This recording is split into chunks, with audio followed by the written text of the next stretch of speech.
Hello friends, मेरा नाम जगविंदर है। अगर आपको मेरे वीडियोस पसंद आ रहे हैं तो आप वेब ब्राउजर में इस एड्रेस को एंटर करके मेरे चैनल तक पहुंच सकते हैं और सब्सक्राइब बटन को क्लिक करके जो भी मैं लेटेस्ट वीडियोस अपलोड करता हूं उसकी इन्फॉर्मेशन आप अपने मेल बॉक्स में ईमेल से ले सकते हैं। इसके अलावा जब आप वीडियोस देख रहे होते हैं तो यहाँ पे भी सब्सक्राइब बटन है, इसको क्लिक करके भी आप सब्सक्राइब कर सकते हैं। अगर आप मेरे साथ ट्विटर या फेसबुक से कनेक्ट होना चाहते हैं और लेटेस्ट इन्फॉर्मेशन चाहते हैं कि आपको सबसे पहले उसके बारे में पता लगे तो आप मेरे फेसबुक पेज के साथ कनेक्ट होके ये इन्फॉर्मेशन ले सकते हैं। मैंने कुछ ब्लॉग बनाए हैं और आप इस लिंक को क्लिक करके या वेब ब्राउजर में jagvindarsingh.blogspot.com को एंटर करके भी ब्लॉग तक पहुंच सकते हैं और यहां से स्क्रॉल डाउन करके देखिए किसी भी लिंक को क्लिक करके आप कोई भी वीडियो वॉच कर सकते हैं। तो इस शॉर्ट मैसेज के बाद चलिए वीडियो को कंटिन्यू करते हैं।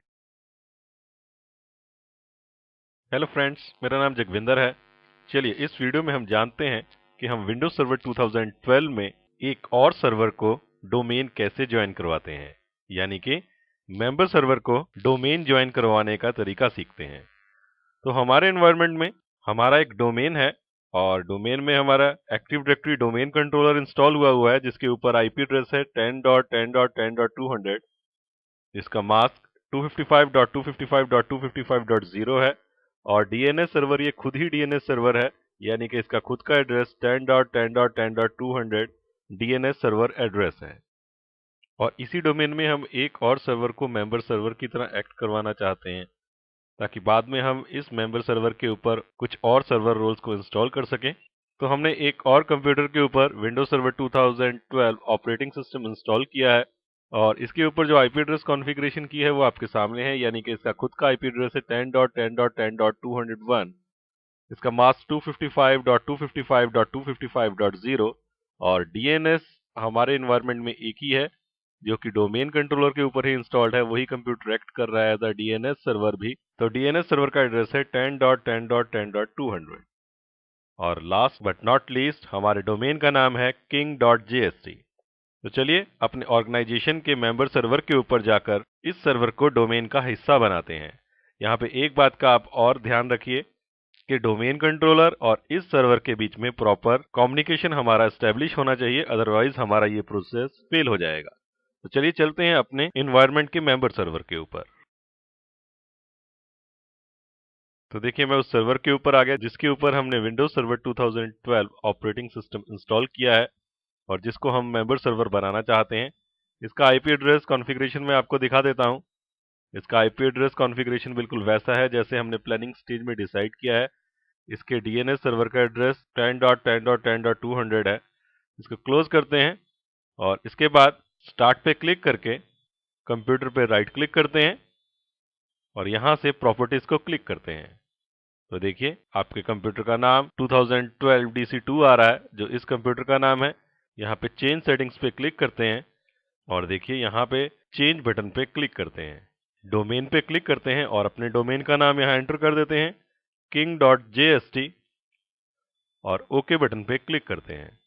तो देखिए अगर आपके डीएनएस सर्वर का एड्रेस प्रॉपरली कॉन्फ़िगर्ड होगा और इस सर्वर और डोमेन कंट्रोलर के बीच में कनेक्टिविटी एस्टेब्लिश्ड होगी तो आपके सामने एक पॉपअप स्क्रीन आएगी जिसमें आपसे उस यूजर का नाम पूछा जा रहा है, क्रीडेंशियल्स पूछे जा रहे हैं जिसे यूज करके आप इस कंप्यूटर को या सर्वर को डोमेन का हिस्सा बनाना चाहते हैं। तो हम एडमिनिस्ट्रेटर का यूजर नेम और पासवर्ड एंटर करते हैं।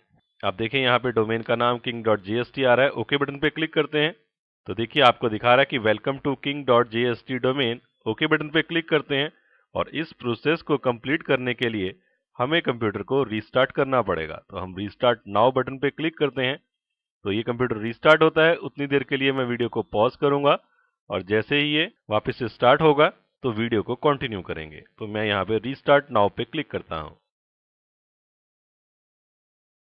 तो देखिए मेरा सर्वर रीबूट कर गया। 2012 DC2 जो इसका नाम है, उसके बाद लोकल एडमिनिस्ट्रेटर का नेम आ रहा है। तो अगर मैं डोमेन में लॉगिन करना चाहता हूं तो मैं यहाँ पे इस एरो की पे प्रेस करता हूं। ये बिल्कुल वैसे एक्ट करता है जैसे कि हम पुराने सिस्टम्स में चेंज यूजर किया करते थे। तो अदर यूजर पे क्लिक करता हूं और यहाँ पे अपने डोमेन यूजर का नाम डालता हूं किसी का भी। तो हम एडमिनिस्ट्रेटर से ही लॉगिन करते हैं। तो एडमिनिस्ट्रेटर लिखते ही देखिए नीचे लोकल सर्वर का नाम आ गया तो मैं administrator@king.jst एंटर करता हूं और पासवर्ड जो हमारे डोमेन एडमिनिस्ट्रेटर का पासवर्ड है उसको एंटर करने के बाद एंटर की को प्रेस करता हूं। तो देखिए अप्लाइंग यूजर सेटिंग्स और उसके बाद पर्सनलाइज सेटिंग्स हो रही हैं। आपके सामने desktop screen server manager open हो रहा है। तो इसका डैशबोर्ड आपके सामने आ गया है। लोकल सर्वर पे क्लिक करते हैं तो देखिए यहाँ पे लिखा आ रहा है king.jst और इस कंप्यूटर का नाम। तो ये कंप्यूटर डोमेन ज्वाइन कर गया है। अब जरा हम डोमेन कंट्रोलर के ऊपर जाके वहां पे active directory users and computers में इस मेंबर सर्वर का नेम चेक करते हैं।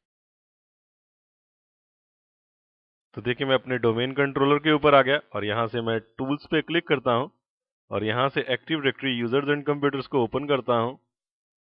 आपके सामने देखिए king.jst मेरे डोमेन का नाम लिखा आ रहा है और यहाँ पे कंप्यूटर्स में देखिए 2012 DC2 नाम से एक कंप्यूटर आपको दिखाई दे रहा है। तो इस तरीके से प्रोसेस हमारा सक्सेसफुली कंप्लीट हो गया है। तो इस वीडियो में हमने सीखा कि हम एक सर्वर को डोमेन को कैसे ज्वाइन करवा सकते हैं। तो इस वीडियो में इतना ही। Thanks for listening.